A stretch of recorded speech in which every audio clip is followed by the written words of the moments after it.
Halo Sobat Minsi, kembali lagi di Sinar Shop Store. Dan di video kali ini aku mau ngenalin tentang Realme C53. Ya aku sih nggak tahu lagi ya mau ngomong apa tentang Realme C53 ini. Cuman dia tuh ada kekurangan, ada kelebihannya juga sih. Tapi kayak lebih banyak kurangnya gitu dibanding si C35, atau kalian mendingan ngambil langsung ke C55 nggak sih dibanding ngambil C53 ini? Kenapa? Kok buat yang belum tahu, yuk kita bahas deh di video kali ini tentang si Realme C53 ini. Come on.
Oke, ini dia penampakan si Realme C53.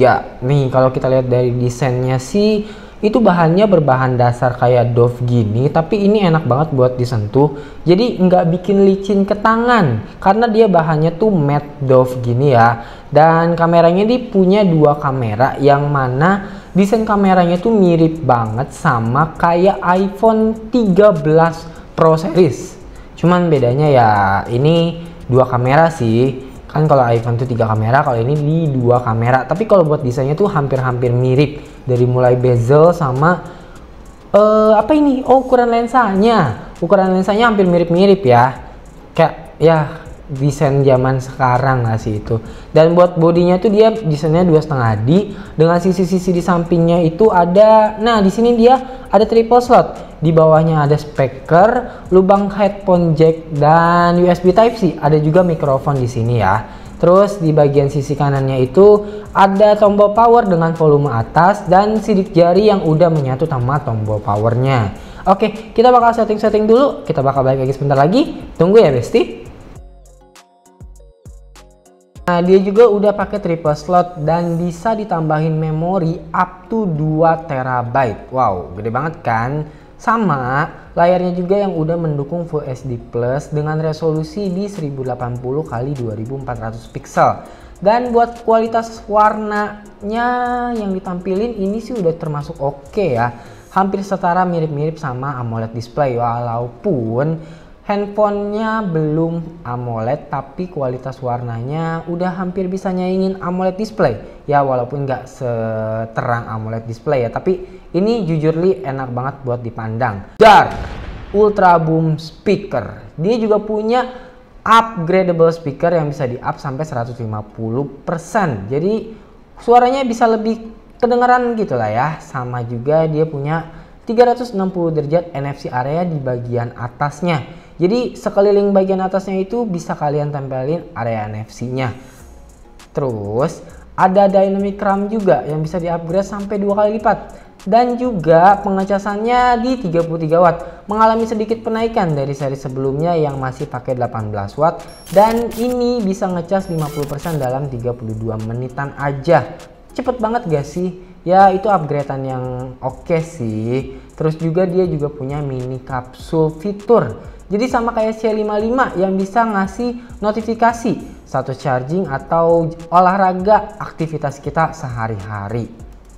Dan kalau buat game ini aku nggak tahu ya, nggak tahu kenapa dia tuh buat main game sih enak. Kalau buat di tes Mobile Legends ya ini enak juga sih, cuman frame rate yang didapetinnya tuh agak kurang gitu ya. Walaupun dia layarnya udah pakai di 90 Hz, cuman kayak udah dipakai awal-awal sih oke-oke aja buat main game Mobile Legends. Dan settingan yang didapat tuh bisa settingan high, settingan dengan free refresh rate dan grafiknya sama-sama tinggi. Ya rata-rata dapat 60 fps. Cuman kalau kita pakai dalam waktu lama, ini aku coba tadi beberapa match sampai 3 atau 4 match ya tadi ya, lupa nih.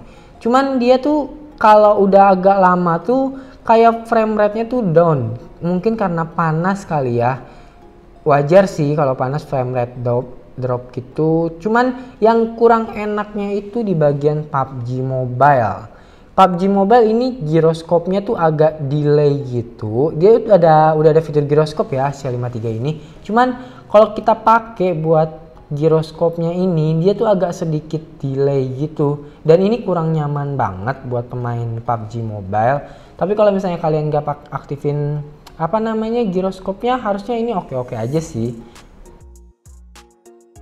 Dan buat kameranya, resolusi utamanya itu 50 megapiksel dan kamera depannya di 8 megapiksel. Cuman ini aku mau ngetek lebih lanjut tapi udah malam. Jadi kalian bisa lihat lah ya hasil foto kameranya tuh kayak gimana. Tapi kalau buat jujur di dalam ruangan, warna yang ditampilkan tuh cukup baik ya. Kalian bisa lihat sendiri lah ya, ini ada mode malamnya juga. Dan kita lihat hasil foto yang di tag-nya ini, buat warnanya sih kalau menurut Mimin oke lah ya. Buat menurut Mimin oke sih warnanya yang ditampilkan agak bagus, warna detailnya jelas, nggak terlalu lebay. Ada fitur 50 megapikselnya juga.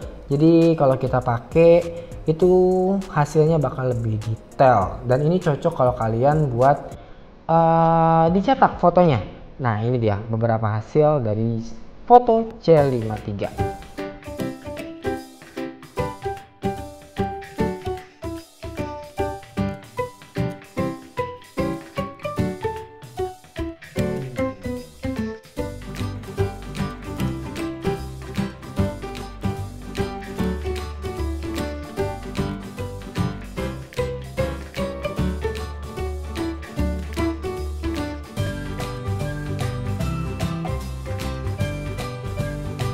Jadi gitu ya tentang si Realme C53 ini.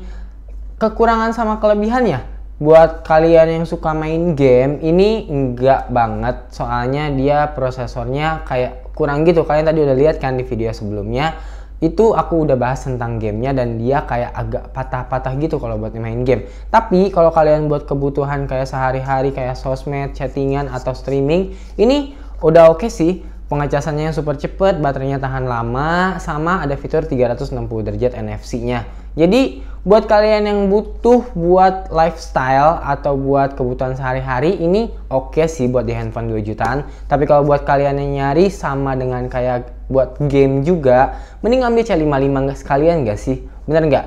Coba deh tulis jawaban kalian di kolom komentar ya. Oke, thank you ya Besti udah nyaksin video kita tentang si C53 ini. Nanti aku bakal balik lagi di video selanjutnya. Thank you. Jangan lupa like, komen, sama subscribe akun channel YouTube kita ya. Thank you, dadah. Dadah, dadah.